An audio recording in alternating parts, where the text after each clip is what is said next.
saya Ope Asyari. Nama saya Hafizan Zulkifli. Nama saya Abid Muhammadin. Nama saya Ita Fiatri. Nama saya Rashidah Khairul Arifin. Nama saya Sedatul Nazura Ahmad. Nama saya Basira Rasraidi. Nama saya Kalisha Supri.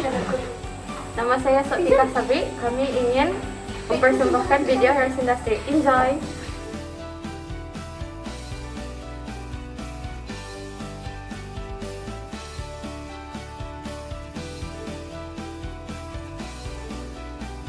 Sebelum menggunakan mesin tanaman, kami akan menyediakan crop calendar terlebih dahulu ataupun jadual tanaman bagi tanaman padi. Crop calendar adalah panduan untuk aktiviti di ladang padi kami.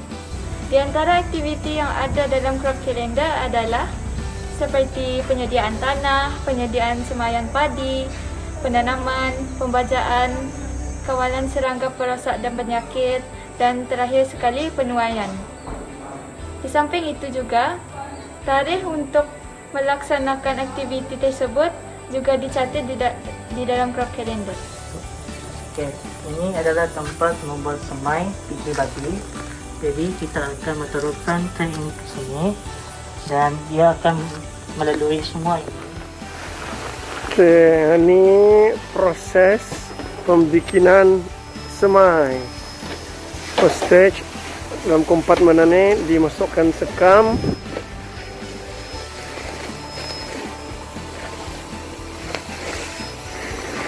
And then conveyor-nya itu berjalan, so tray itu dipenuhi sekam dan disiram air supaya ya absorb sedikit.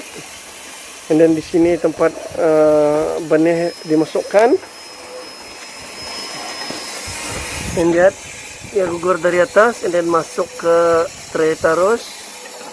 Dan selepas satu lagi dibagi lagi sekam untuk menutup portionnya itu sedikit. Dan akhirnya disusun di sini selama 24 jam sebelum dipindah ke petak semayan. So ini proses pembikinan semai. Oke, dan akan dipindahkan ke tempat nursery plot.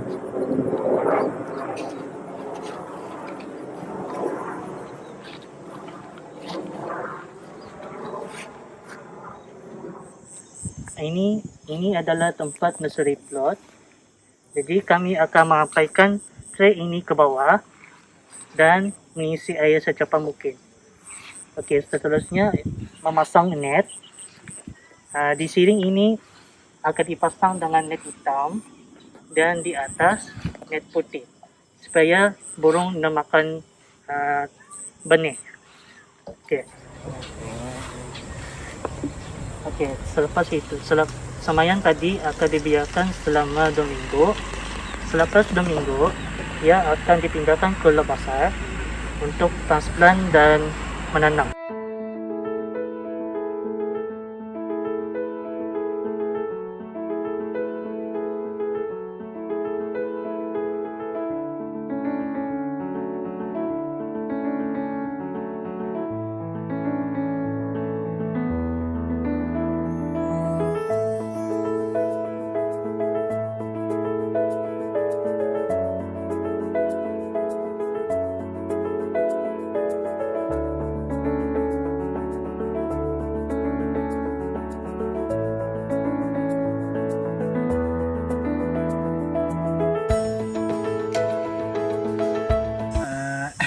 Aktiviti kami hari ini ada menyulam padi yang berumur 13 hari.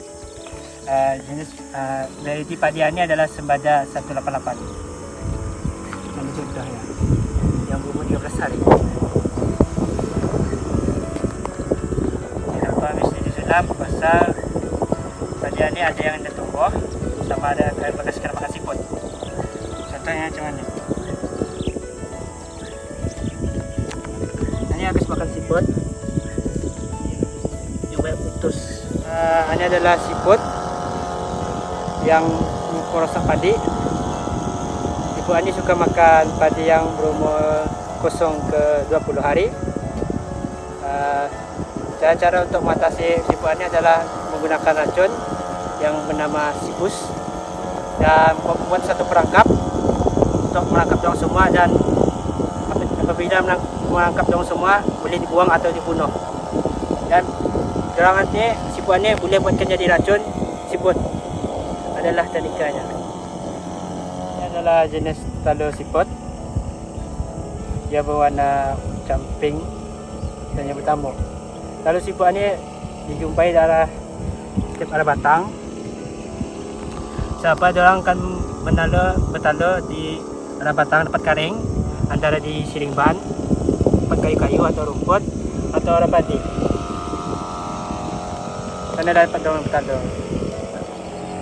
Jika siput-siput lambat dikawal, ia akan memakan anak-anak samayan padi seperti yang anda nampak di sini.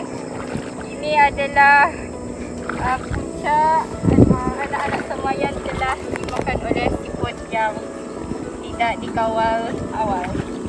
Contohnya banyak lapang kawasan sini. Dan ini adalah contoh anak samayan yang telah dimakan oleh siput. Ini adalah kesan serangan dari siput yang telah mengattack anak samai padi. Siput tersebut memakan dari atas ke bawah. Ini adalah kesannya. Selain daripada siput, ada lagi bermacam-macam jenis serangga perosak yang menyerang padi. Di antaranya ialah ulat gulung, ulat ratus dan kesisang dan lain-lain lagi. Oleh itu, kami hendaklah membuat pemeriksaan ladang pada setiap pagi. Jadi, kalau ada terjumpa kesan-kesan serangan pada tanaman kami seperti ada kerosakan pada daun padi atau batang padi atau secara keseluruhannya tanaman tersebut bertukar warna, mungkin kita akan menjumpai serangan perosak di sana. Kawalan serangga perosak dan penyakit adalah salah satu tugas yang wajib bagi seorang peladang dan petani. Kita haruslah mengawal di peringkat awal sebelum merebak dan ianya boleh menyebabkan kerugian yang besar. Ada bermacam-macam cara untuk mengawal serangga perosak dan penyakit. Yang selalu ditekankan ialah kawalan secara organik, iaitu menggunakan sumber alam semula jadi seperti herba-herba dan bunga pendamping, iaitu companion flower. Samping itu, kami juga mempelajari kawalan serangga menggunakan kimia dan ianya boleh dipraktikkan hanya apabila ia benar-benar diperlukan. Kebaikan mengawal penyakit serangga di peringkat awal adalah Untuk mengurangkan daripada serangga dan penyakit membiak dan merebak daripada satu padi ke satu padi yang lain. Karena kalau ia terjadi, ada high chances untuk padi itu indah membuahkan hasil, indah membuat hasil yang ada high quality. Kami di sini mengikut jadual yang telah ditentukan sama mengikut cuaca. Kalau sekiranya cuaca itu panas, kami dalam seminggu itu sekali, tapi sekiranya masa sehari itu selepas kami membuat kawalan serangga dan penyakit itu sekiranya hujan. Lepas kami buat pendi, sekiranya macam hari ini kami buat pendi, so kadang patang hujan.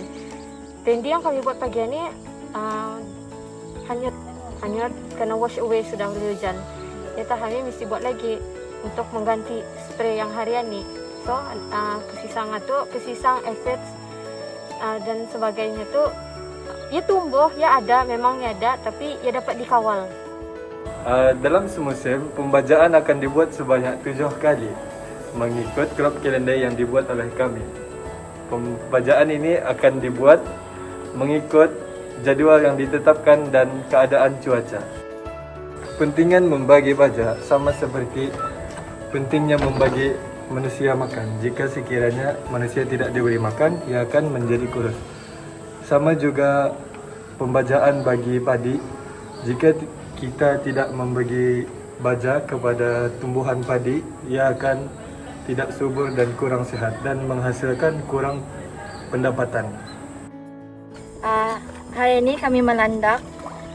Tujuannya untuk mencabut rumput menggunakan mesin. Mesti cabut rumput pasal first rumput akan mengambil semua baja di sini, nutrien apa. Kalau rumput itu tinggi daripada padi, ia boleh menjejaskan hasil nanam padi kita ni. Dan hasil kita ni akan cambat rugilah. Kita ngalih-ngalih balik barang samai apa, balik minyak apa.